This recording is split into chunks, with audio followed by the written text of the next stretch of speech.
بسم اللہ الرحمن الرحیم الحمدللہ رب العالمین والصلاة والسلام علی سید المرسلین۔ مذہب کا امام کے ساتھ شامل ہونا، مقتدی امام کو سجدہ یا تشہد وغیرہ میں پائے تو تکبیر تحریمہ کہہ کر دوبارہ تکبیر کے بغیر امام کے ساتھ شامل ہو جائے۔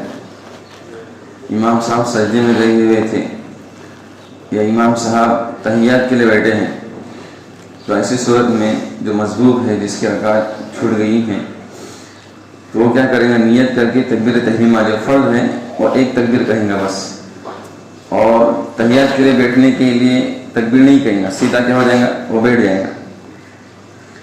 اسی طرح امام صاحب سجدے میں ہیں اور سجدے میں بھی امام کو پکڑ سکتے ہیں نا، وہ رکعت گرچہ نہیں ملیں گے، تو ایسی صورت میں بغیر تکبیر کے ہی کیا ہو جائے گا؟ بیٹھ جائے گا۔ پہلی تکبیر کہے گا جو تکبیر تحریمہ ہے وہ فرض ہے، اور امام صاحب سجدے میں ہیں یا امام صاحب تحیات میں ہیں تو اس کے لیے وہ تکبیر نہیں کہے گا، اس کے لیے وہ سیدھا بیٹھ جائے گا۔ بعد میں امام کے ساتھ تکبیر کہتا ہوا دوسرے رکن کی طرف منتقل ہوگا۔ امام کو سجدے میں پکڑا تھا تو اس وقت تکبیر نہیں کہی تھی، پھر جب سجدے سے اٹھے گا تو تکبیر کہیں گا۔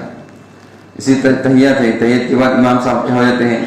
تیسری رکعت پوری کرنے کے لیے اٹھ جاتے ہیں، تو پھر وہ تکبیر کہتے ہوئے اٹھ جائیں گا، دوسرے رکنی کی طرف منتقل۔ تشہد اور تسبیحات پڑھنے میں بھی امام کی موافقت کریں، تشہد اور تسبیحات پڑھنے میں بھی امام کی موافقت کریں، یعنی جو کام امام کے ساتھ ساتھ کرنا ہے اس کو یہاں پر بتایا جا رہا ہے۔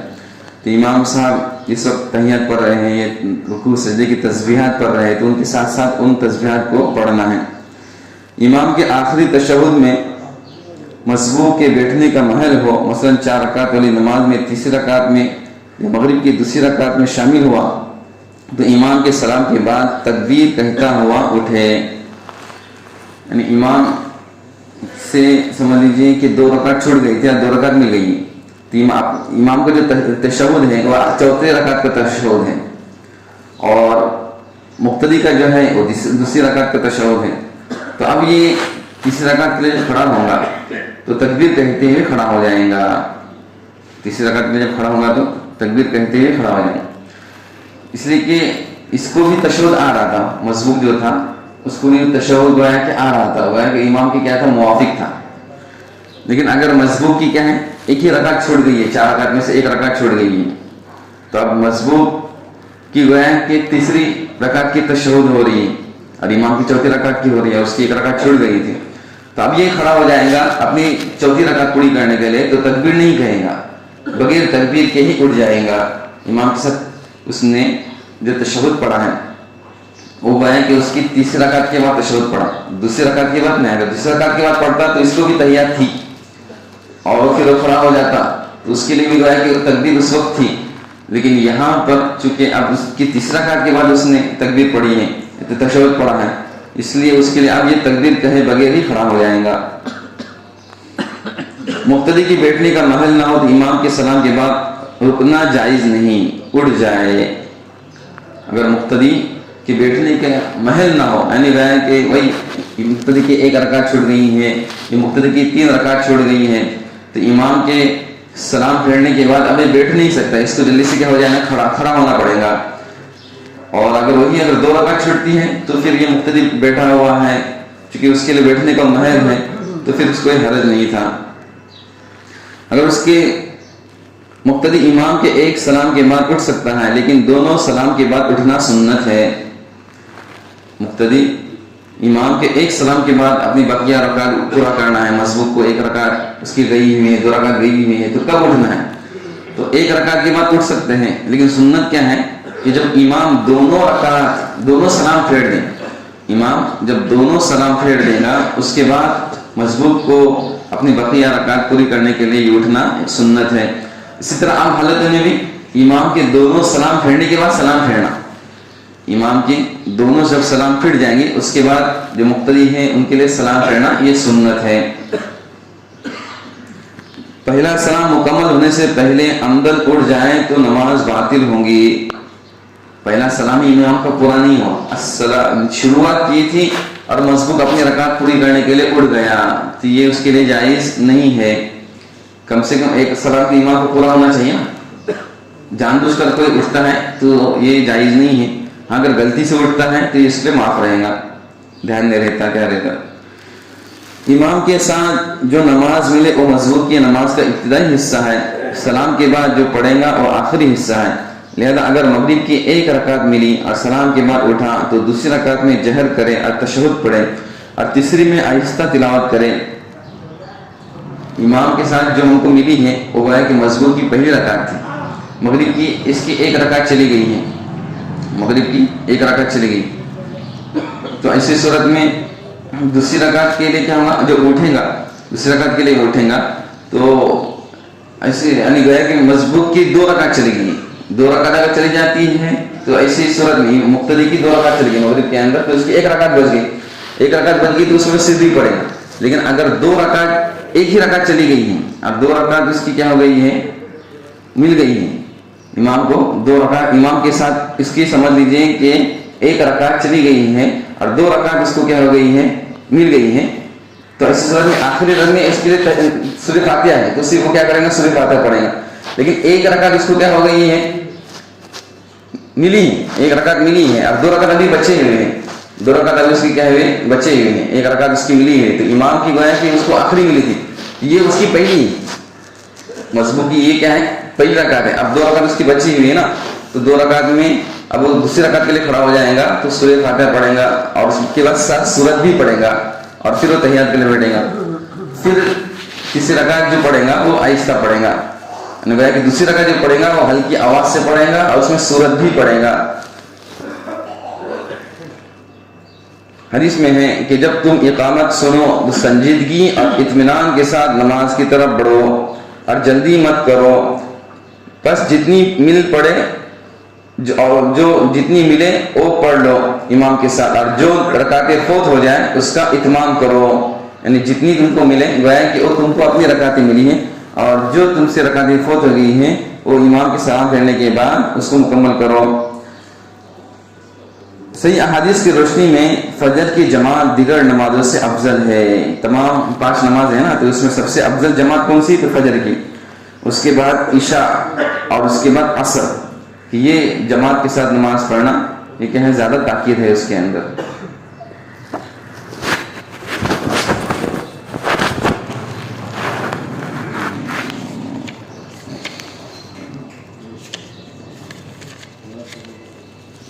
کچھ مسائل تھے.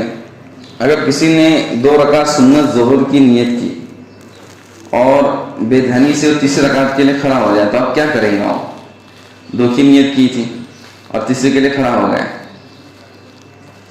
تو ایسی صورت میں جب اس کو کھڑا ہونے کے بعد معلوم ہو جائے کہ یہ تیسری رکعت ہے تو ویسے ہی بیٹھ جائے, ویسے کیا ہو جائے, وہ تیسری کو مکمل نہ کرے. جب بھی یاد آ جائے, قیام میں یاد آ جائے, رکوع میں یاد آ گیا یہ تو تیسری رکعت ہے تو رکوع سے بیٹھ جائے. ایک سجدہ کرنے کے بعد یاد آیا تو تیسری رکعت ہے تو دوسرا سجدہ نہ کرے. یعنی وہ تیسری رکعت مکمل نہیں کرنا ہے, تیسری رکعت مکمل نہیں کرنا ہے. اگر 2 کی نیت ہے تو کسی نے پہلے سے 4 کی نیت کی ہے تو 4 رکعت بھی ظہر کی ایک ساتھ پڑھ سکتے ہیں. اپنے یہاں ظہر کی ایک ساتھ 4 رکعت بھی پڑھ سکتے ہیں. سنت یہ ہے کہ 2 الگ الگ کر کے پڑھے, لیکن کبھی وقت نہیں ہے, کیا نہیں ہے, ایک ساتھ 4 کی نیت کرتا ہے, ظہر کی سنت, عصر کی سنت, تو ایک ساتھ بھی 4 پڑھ سکتے ہیں. لیکن اگر 2 کی نیت کی ہے تو ایک ساتھ پھر 4 نہیں پڑھ سکتے. ہاں وہ کیا ہو جائے, تیسرے رکعت کر کے کھڑا ہوا تھا تو ویسے ہی بیٹھ جائے اور نیت کرے کہ میں اب کیا کروں گا, ایک ساتھ 4 پڑھوں گا, پھر کھڑا ہو جائے تو یہ چل جائے گا, پھر کیا ہو جائے, چل جاتا ہے. اسی طرح کسی نے وتر کی 1 رکعت کی نیت کی تھی, 1 رکعت کی نیت کی تھی, اب اس کا ارادہ کیا ہوگا, بدل گیا کہ نہیں میں 2 رکعت پڑھوں گا, 3 رکعت پڑھوں گا. تو 1 کی نیت کی ہے تو دوسری کی کھڑے ہونے سے پہلے مزید اس کے اندر اضافہ کر سکتا ہے, مزید اضافہ کر سکتا ہے دوسری کے لیے کھڑا ہونے سے پہلے. 2 کی نیت کی ہے وتر کی, پھر دل میں آیا کہ ایک ساتھ میں 3 پڑھ کے ڈالتا ہوں مغرب کی طرح, تو یہ پڑھ سکتا ہے. لیکن تیسرے کے کھڑا ہونے سے پہلے کبھی حرم شریف کے اندر ایک ساتھ 3 وتر کی نماز پڑھ لیتے ہیں, تو ایسی صورت میں وہاں پر ہم نے 2 کی نیت کی ہوئی ہے, 2 کی نیت کی ہے, تو ایسی صورت میں کیا کرنا ہے, تو تیسری کے لیے کھڑا ہونے سے پہلے دل میں نیت کرنے کی کہ بابا اب میں کیا کرتا ہوں مکمل 3 کی نیت کرتا ہوں، یا ہم نے 2 کی نیت کی ہے اور حرم کی امام نے 1 ہی رکعت پڑھا ہے، تو اب کیا کرنا ہے؟ تو ایسی صورت میں ہم دل میں نیت کر لیں کہ بابا میں اس کو 1 ہی بناتا ہوں، 2 کی نیت کی تھی نا، تو اب دل میں نیت کر لیں کہ میں کیا کرتا ہوں اس کو 1 ہی رکعت بناتا ہوں۔ تو ایسی صورت میں یہ دوسری رکعت کے لیے کھڑا ہونے سے پہلے ہم نیت کے اندر اضافہ کمی زیادتی کر سکتے ہیں، یہ سنت نماز کے اندر ہوتا ہے۔ فرض میں تو تکبیر تحریمہ کے وقت ہی تعین ضروری رہتی ہے، لیکن سنتوں کے اندر رکعت شروع ہونے کے بعد بھی کمی زیادتی کر سکتے ہیں۔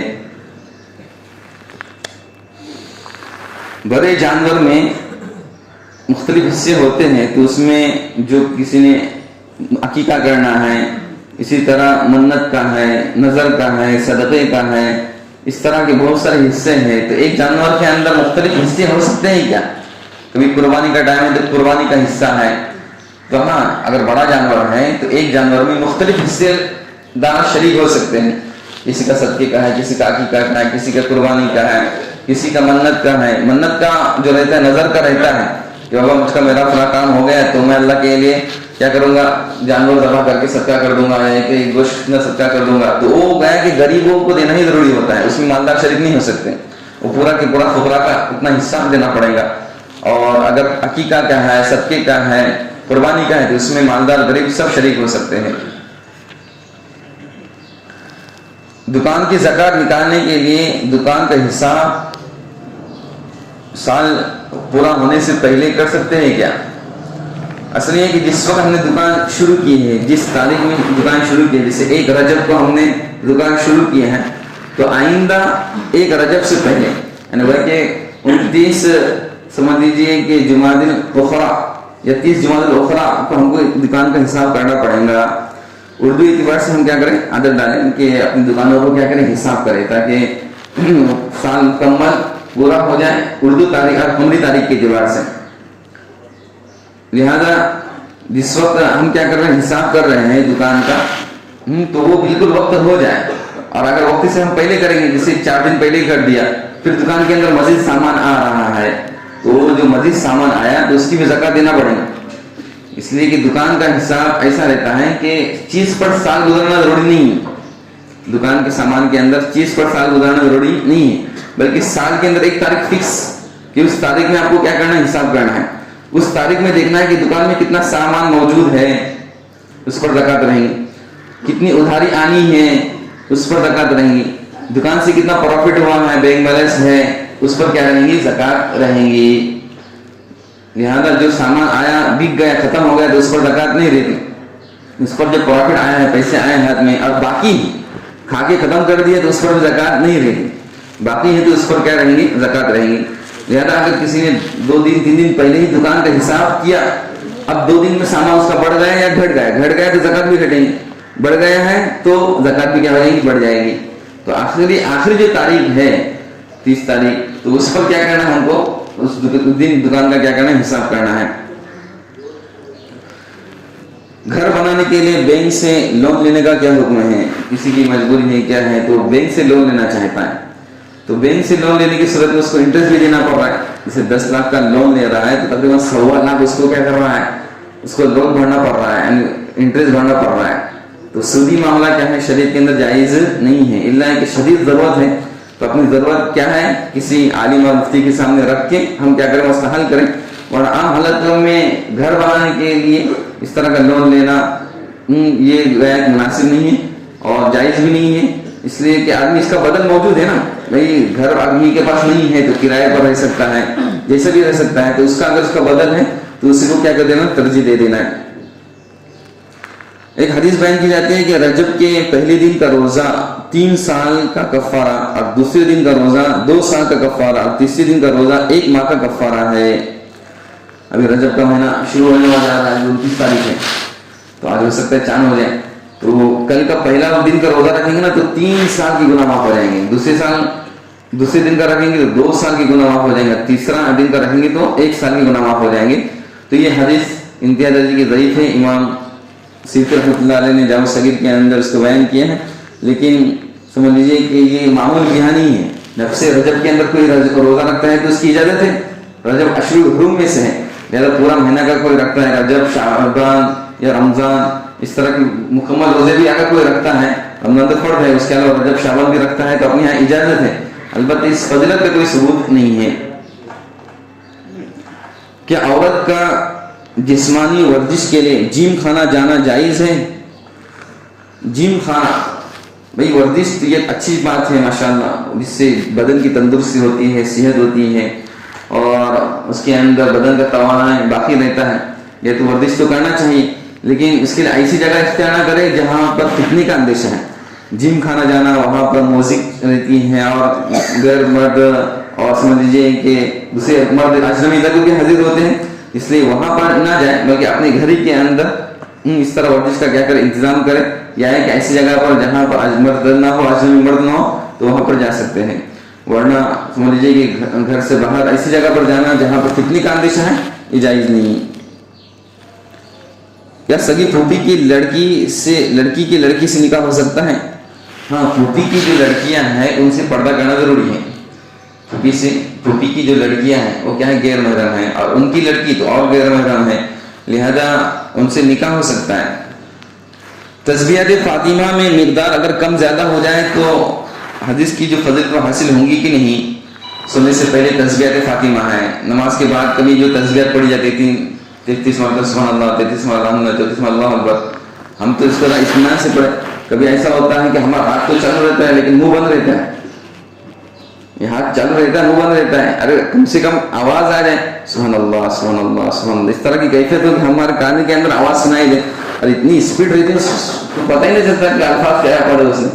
تو تسبیحات فاطمہ اطمینان سے دھیان سے ہم پڑھنے والے بن جائیں۔ بڑی حدیث کے اندر اس کی فضیلت ہے کہ فقراء صحابہ نے اللہ کے رسول نے شکایت کی تھی کہ اللہ کے رسول مالدار تو سب آگے بڑھ گئے، جہاد میں جا رہے ہیں، چند اعمال میں تو ہمارے شریک ہے لیکن وہ زکوٰۃ دے رہے ہیں یا دوسرے خیر کی کام کر رہے ہیں، وہ ہم نہیں کر رہے ہیں۔ تو اللہ کے رسول نے کہا کہ میں ایک ایسا عمل بتاتا ہوں کہ تم سے پہلے جتنے مالدار ہیں تم سب سے آگے بڑھ جاؤ، اور تم سے کوئی آگے نہیں بڑھ سکتا الا کہ تمہاری طرح عمل کرنے والا بن جائے۔ تو اللہ کے رسول نے یہ تسبیحات سکھائی تھی کہ فرض نماز کے بعد کیا کرو، تسبیحات کرو۔ بخاری کی روایت میں ہر نماز کے بعد 10 کا تذکرہ آتا ہے، اور مسلم کی روایت میں 33 مرتبہ کا تذکرہ آتا ہے۔ تو بہت زیادہ کام ہے، 33 مرتبہ نہیں پڑھ سکتے، 10 پر بھی عمل کر سکتے کہ 10 مرتبہ سبحان اللہ، 10 مرتبہ الحمدللہ، اور 10 مرتبہ اللہ اکبر، اور اگر وقت ہے تو ہم 33 مرتبہ کیا کر لیں، ان کو پڑھ لیں، اطمینان سے پڑھ لیں۔ بڑی فضیلت کی تسبیحات ہیں، لہذا دھیان کے ساتھ پڑھنے کی کوشش کریں، اور کبھی 19-20 ہوتا ہے تو یہ فضیلت جو ہے وہ حاصل ہو جائیں گے انشاءاللہ۔ اللہم اکبر سبحان اللہ سبحانک اللہم اشہد ان